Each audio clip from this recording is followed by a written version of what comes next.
अस्सलाम वालेकुम नाज़रीन, आप देख रहे हैं अलर्ट पाकिस्तान। तो नाज़रीन, आपको बहुत ही खूबसूरत वीडियो दिखानी है हाफ़िज़ साद हुसैन रिज़वी साहब की। जब हाफ़िज़ साहब दरबार शरीफ से बाहर आए हैं तो वहाँ के खिदमतगारों को जब हाफ़िज़ साद हुसैन रिज़वी साहब ने पैसे दिए हैं तो उस पैसे लेने वाले क्या आगे से रिस्पॉन्स था, उस हवाले से आपको बताना है।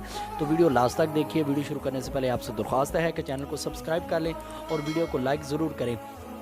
तो नाज़रीन, ये बहुत बड़ी बात होती है कि कायदे मोहतरम किसी को पैसे दे रहे हैं और इनाम के तौर पर दे रहे हैं, और वो भी जो अल्हम्दुलिल्लाह हम सब की जान है, हमारे दिलों की धड़कन है कायदे मोहतरम। और ये इस पे मुझे एक ना शेर भी याद आ रहा है, मैं वो भी सुनाना चाहता हूँ आपको।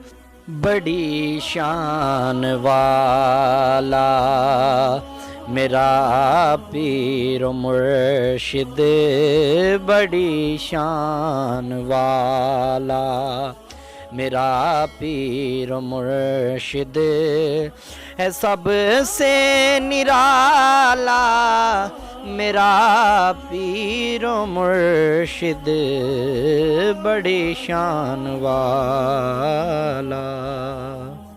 तो नाज़रीन, आपने शेर सुना। हर बंदे की ख्वाहिश होती है कि हमें पीर साहब से कुछ इनाम मिले, कोई हमें पीर साहब ऐसी चीज़ अता कर दें कि जो हम अपने पास रखें और हमारे लिए वो बाइस रहमत हो। तो ये किस्मत वालों को मिलता है। तो कायदे मोहतरम ने जब उस आदमी को पैसे दिए तो आगे से उसका रिस्पॉन्स देखें और किस कदर कायदे मोहतरम ने मोहब्बत के साथ उसे पैसे दिए। तो आप नाज़रीन वो वीडियो देखें और कमेंट सेक्शन में अपनी राय का इजहार ज़रूर कीजिए। कबूल कर ਉਹਨਾਂ ਦੀ ਤਰਫੋਂ ਕਬੂਲ ਕਰ ਉਹ ਕਰਮ जी जी खुशकिस्मती है जनाब। अस्सलाम वालेकुम। चलो जी ठीक है जनाब अली। क्या हाल है?